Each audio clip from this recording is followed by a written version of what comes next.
Hello friends and welcome back to the channel. In today's video, we would work on recreating the embellishment on this gorgeous pink number made by a Nigerian fashion designer. I'm going to leave the name of the designer on the screen.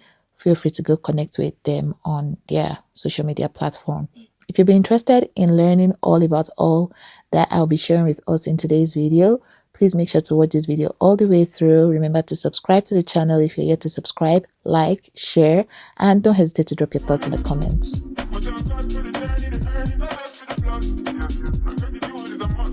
For today's tutorial, these are the items we'll be using. We'll be using two different types of studs. We'll also be working with crystal beads in size 4mm. These are the threads I'll be using. I'll be using this invisible yarn as well as my 0.20mm fishing line. This is my choice of beading needle, and this is the piece of illusion net that I'll be embellishing. I had to get a new size of embroidery hoop, or whatever the name is called. Different people come on here to give me different names for different things, but I call it embroidery hoop. All right, so I'm just drawing out my pattern on here. Very simple, very basic, similar to what we have on the inspiration for today's tutorial.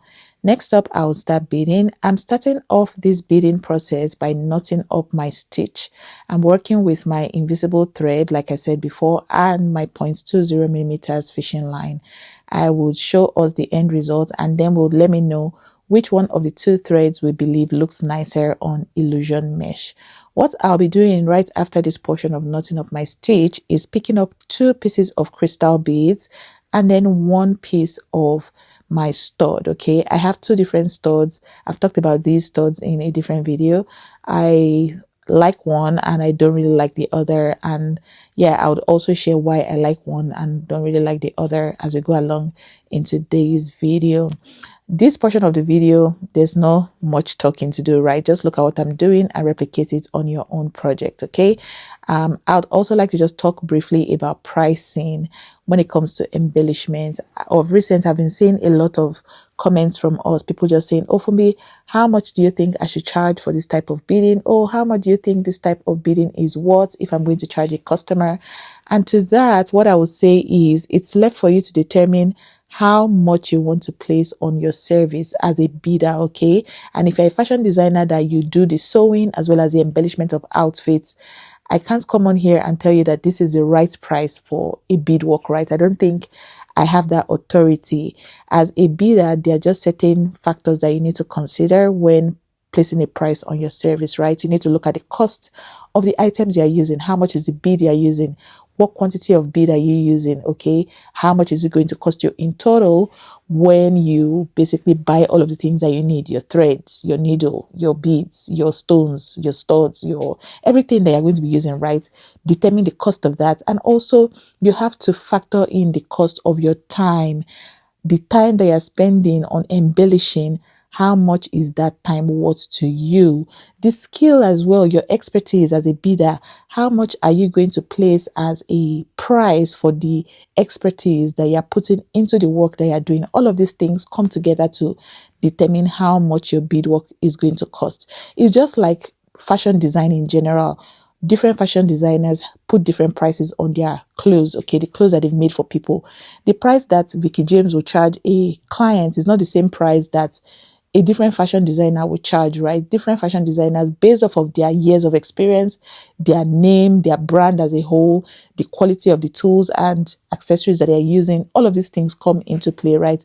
All I just always preach as the gospel when it comes to this line of work to people is make it make sense for you financially, mentally, physically, business wise. Let it make sense for you. Make everything you're doing make sense. Okay, so Funbi is not the one that is going to tell you how much you should charge your customers. Unfortunately, I won't be able to do that for you.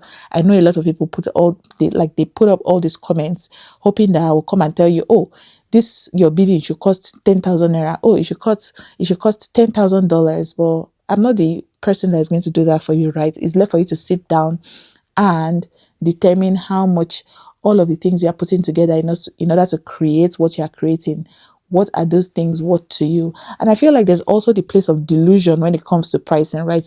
And when I say delusion, I just mean you have not put in the work in terms of sharpening your skill and using quality stuff and doing all the necessary things to create something that you can truly call luxury, but you're putting prices that are not, matching the quality of the work that you're putting out, right? I don't know if that makes sense to us, but yeah, I'm not going to be the one to also call someone delusional, right? Just make sure that while also trying to place a value on the stuff that you're doing, you're not being delusional about it. But if you choose to be delulu as well, that's also okay. I'm not going to hold you, right?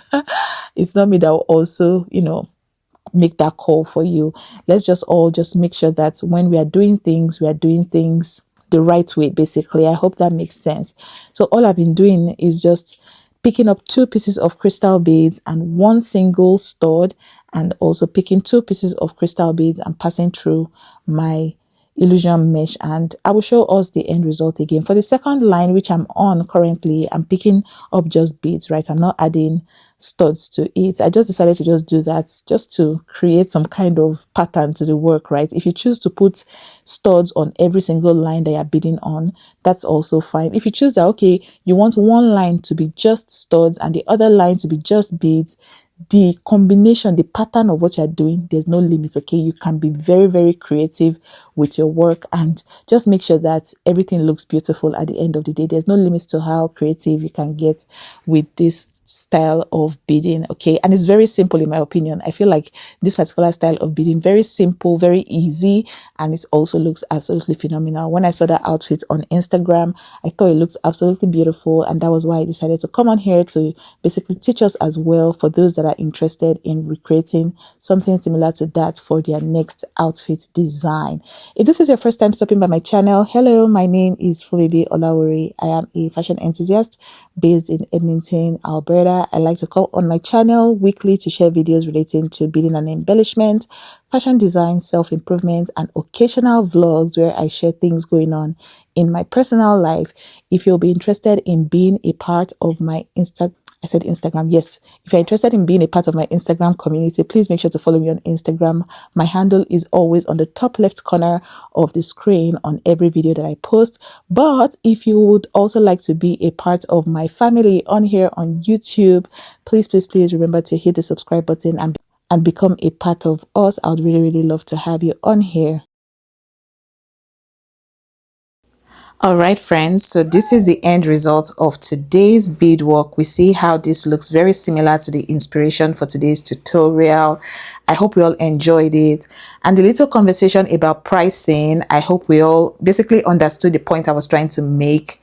A lot of factors go into consideration when determining how much you want to price your beading service. So take some of the things that I mentioned in that video, and like I always say on this channel, my conversations with us and the things that I tell us is not written in stone. Feel free to take it, leave some parts out, or take the entire thing, or leave the entire thing. It's up to you basically to do with it whatever you choose.